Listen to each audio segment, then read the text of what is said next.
By 1999, life is good for Reed Slatkin. After investing in the internet startup Earthlink, Slatkin is $100 million richer. And his investment advisory business is booming. Slatkin has a list of high-profile clients and millions of dollars under management.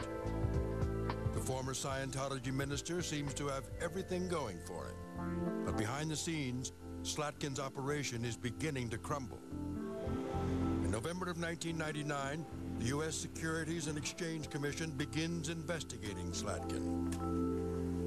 Well, at the time, since he was an unregistered investment advisor, it was a red flag for us that something might be amiss. Yes, sir. SEC investigator Andy Dunbar digs into the case. In reality, what Mr. Slatkin was doing is he was taking new investors' money and using it to pay off the money of old investors.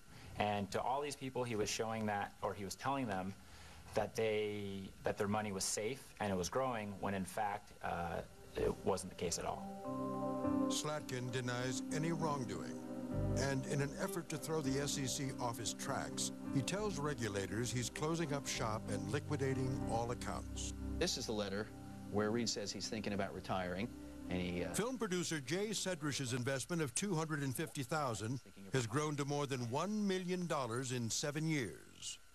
Honestly, I just thought, boy, I hope I'm one of the last people he liquidates so I can continue to make this good money. Throughout the year, Slatkin shows the SEC proof that he's getting out of the business. He was providing us, which turned out to be false, liquidation statements showing that he was actually liquidating his accounts. He's telling the SEC his trading days are over, but Slatkin is on the hunt for new investors. Towards the end of the scheme, he just ran out of money, and instead of inducing long-term investors to come in, he borrowed money from short-term investors. Reed would approach different people with slightly different versions of what he was doing, and one of the final investors that came in said he was told that Reed Slatkin was a day trader and that he could guarantee returns in the 50 to 60% range for the investment. The strategy works. Despite being under a federal investigation, Slatkin takes in more than $100 million in new investments, including $15 million from retired venture capitalist John Poitras. A large part of my net worth, and which I'd worked for 4 decades to make. Poitras is very aware of Slatkin's glowing reputation and connection to Earthlink. I knew he was on the board of directors of Earthlink. He was involved in everything. He was a big player in Santa Barbara, and he gave money to a lot of good causes. Slatkin pitches an investment plan promising returns up to 60% per year. He was a very good listener, and he could read people really well, and he tailored his pitch accordingly. Poitras takes the bait and ultimately gives Slatkin $15 million. But a few weeks later, his gut tells him to get out. I think within weeks, I think 2 or 3 weeks, I really started questioning my own judgment in that, and I called him and wrote him and said I'd like to get the money back.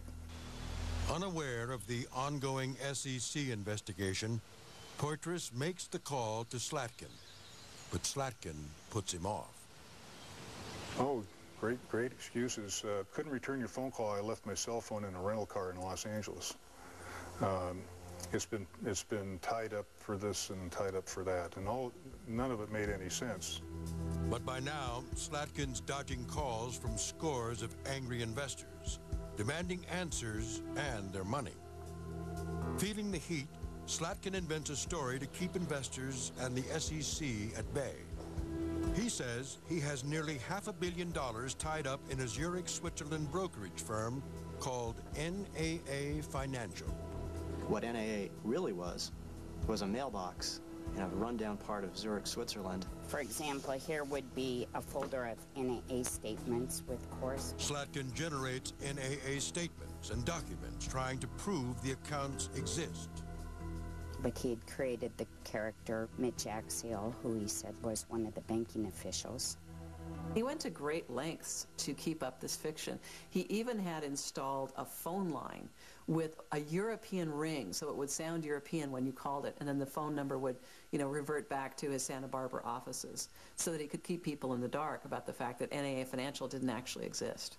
Every day he's waking up to create a new story to keep the investors at bay who want their money. And they're tired of the excuses, so every day it's a new one.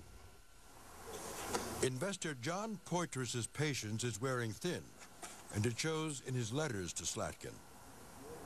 So for a pretty smart con artist, you're acting very stupid, because I am the only one who can keep your ass out of jail.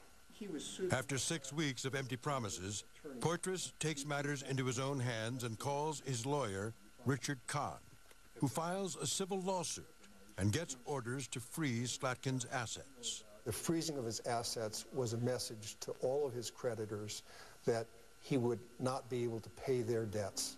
And that meant that the scheme that he had been carrying out of borrowing money from one creditor to pay another, that scheme had come to an end. On May 1st, 2001, the house of cards comes crashing down. Realizing there's no way out, Slatkin files for bankruptcy. 10 days later, the SEC sues Slatkin for violating federal securities laws, and FBI and IRS agents raid his offices. They were coming out with boxes and boxes and boxes of evidence. What investigators uncover is a clear-cut case of fraud. It was the absence of information that was so important. There weren't any brokerage statements, bank statements to indicate that any investments existed for his investors. For 15 years, the few investments Slatkin had actually made were losing money. He kept the scam going by paying old investors with new investor money. But when the steady stream of investors dried up, the scheme came crashing down. The thing about any scheme is eventually it has to come to an end. Eventually you run out of new people that you can sucker in. And that's what happened with Reed. When American greed returns, the Scientology minister turned scam artist tells all. I was trying to buy time. I figured if I had enough time, all would be well eventually.